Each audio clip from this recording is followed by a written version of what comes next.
2020 vision. Joining me right now in an exclusive interview is former Starbucks CEO Howard Schultz. Howard, it is a pleasure to see you this morning. Thanks so much for joining me. Thank you, Maria. How are you? Good. When will you decide, Howard, if in fact you will run officially? What have you been learning? You've been on the road a lot, talking to the American people, finding out what's important to them. Have you made your official decision yet? Well, I've been on the road for 7 weeks, almost in a different city every other day. And what I'm learning and hearing from the American people is that they really want core issues finally solved, an immigration problem solved, comprehensive tax reform, all of the things that they're concerned about, K through 12 for their kids. And I think what we're seeing constantly, and we're seeing it even play out today after the Mueller ruling, is that the revenge politics between the Democrats and Republicans, the unwillingness to put this thing aside and focus on the needs, the requirements of the American people. And I think it's a shame. I really do. The American people have a right to see their situation solved.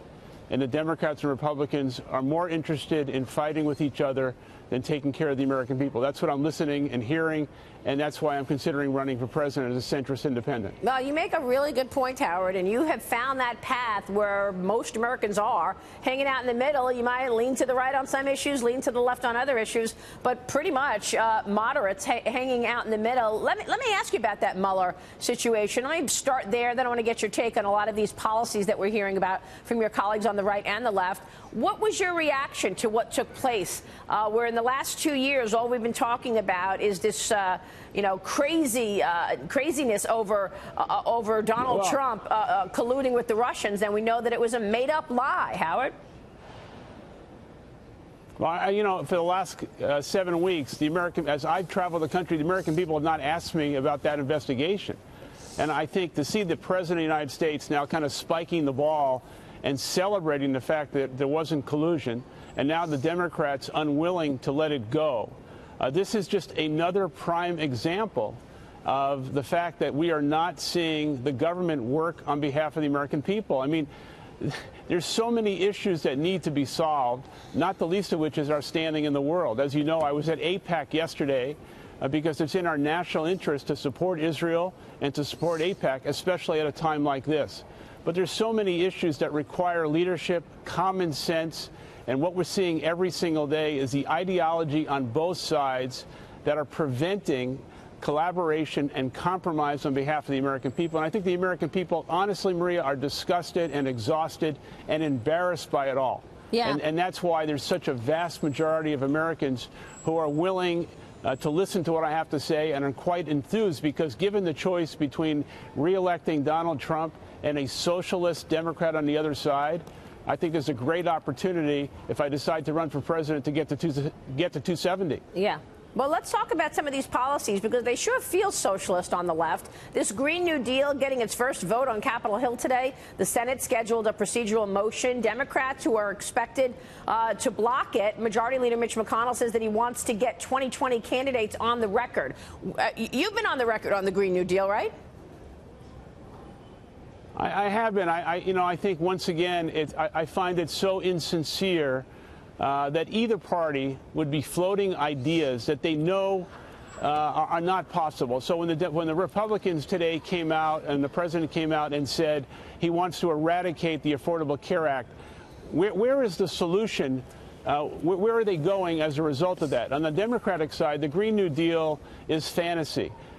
There are well-intentioned people that are trying to do good things, but let's not throw stuff against the wall that they themselves know are not going to stick. The Affordable Care Act provided 20 million Americans with insurance. We should go back and fix it, not eradicate it. And with regard to the Green New Deal, Medicare for all is not the answer. So the far left and the far right, at the extremes, both ideologies, once again, not compromising, not working together on behalf of the American people. And all I'm doing in traveling the country is demonstrating that we can fix these problems. We can move the country forward. We can advance our standing in the world. But it takes leadership. It takes cooperation. And there's no evidence whatsoever, even if a Democrat should win the White House in 2020, or that Donald Trump gets reelected, that anything is going to change. And so I'm going to try and disrupt the system and transform our government. American people have lost faith and trust in both parties, and it's time for significant change, common sense solutions that the American people really need, desire, and deserve. And I would just say one last thing. The American people deserve so much better than this. And and everyone who's watching knows that. This is just, it's unbelievable to me that we can't get health care fixed, we can't get K through 12 fixed, we can't get an immigration bill, we can't get tax reform, not to mention, to all your viewers, for the last year and a half, I've been pounding the table about $22 trillion in national debt, which is immoral when you think about the fact it's going to be on the backs of our kids and grandkids. Right, and we know, that the growth in spending, administration has been doing. Howard, the growth in spending we know is all around the entitlement. So this $22 trillion in debt has moved up in the last couple of years because of too much spending. But when you actually look at the actual big ticket items, it's entitlement. So what would you do? Would you change the entitlements to get our debt situation down? Well, it's not only entitlements. The president just submitted a bill, a budget that he himself and the entire administration knows has no chance whatsoever. And this is another example of sending a bill to the Hill that the administration knows has no chance of passing. This is what we've got. We've got Democrats and Republicans and this president unwilling to work together. And what's going to happen now is that the Republicans are going to actually celebrate the fact that the president was not found to be guilty in collusion, and the Democrats are not going to let this go, and we're going to have 18 months between now and the election of more infighting while the American people do not get what they need. Well, it's more than just I think it's tragic. It's more than just this Mueller report showing that the president wasn't involved. It's also as important to look at the fact that over the last 2 years, there's just been misinformation out there from leading Democrats like John Brennan calling the president treasonous, or like Clapper saying that there's a real case for collusion, or Adam Schiff, who just a few weeks ago said that he continues to see the cause for collusion here and evidence of it. So this is just not true. It's lies, and it's one political party framing another. So do you believe that the intelligence agencies were politicized under President Obama?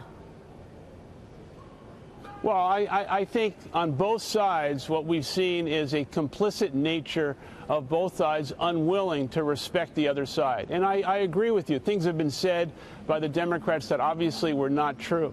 But this president has spent 2 years with a level of incitement on his side as well. Yes. But let's look at health care just for a moment. Yeah. And I know you're asking me a question about the Mueller report, but the president comes out and says he wants to eradicate the Affordable Care Act. For the last 9 years, Republicans have been saying that without any plan to replace it, while the Democrats are talking about Medicare for all, which will cost $30 trillion. Right. What we need is common sense approach to solving health care. It's the same thing with immigration. You put me in a room with people who are not based on ideology and their ego and want to solve problems for the American people, we can solve the immigration problem in 30 minutes. So how do you do it? But they don't want to solve the problem. They want to weaponize all of these political issues. What's the answer, Howard, to fix immigration? Let's start there. I want to go through immigration, health care, and certainly the Green Deal and the tax situation, because I'm wondering if the Democratic Party can, in fact, choose a pro-business candidate. It doesn't look like it based on these policies.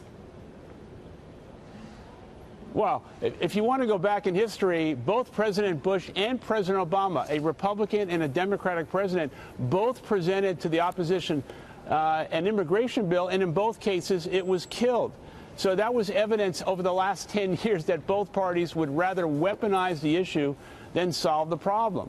But with regard to immigration, the Republicans are exactly correct. We need to have very strict borders. I completely agree with that. But Simpson Bowles, when they came out and talked about immigration, what they said was the borders need to be secured. In terms of ICE, we need to give them the resources and the tools that they need and fund them. But there is a humanity issue here with regard to the Dreamers. In my view, the Dreamers should be given a pathway to citizenship. And then we have the whole issue of the national debt, which is tied to immigration. Yeah. There's been a lot of a false narrative, and the false narrative is that immigration for the last 100 years has always been a catalyst for growth. So let's look at this in two ways: an economic issue, a humane issue, and try and do the right thing. Secure the borders, not let bad people in. The president is right about that. The Republicans are right. But the dreamers, the humanity of the country, they should be given a pathway to citizenship, and we should have legal immigration, which would be a catalyst for growth, which would help bring down the national debt. I also There's so many issues like this that require common sense.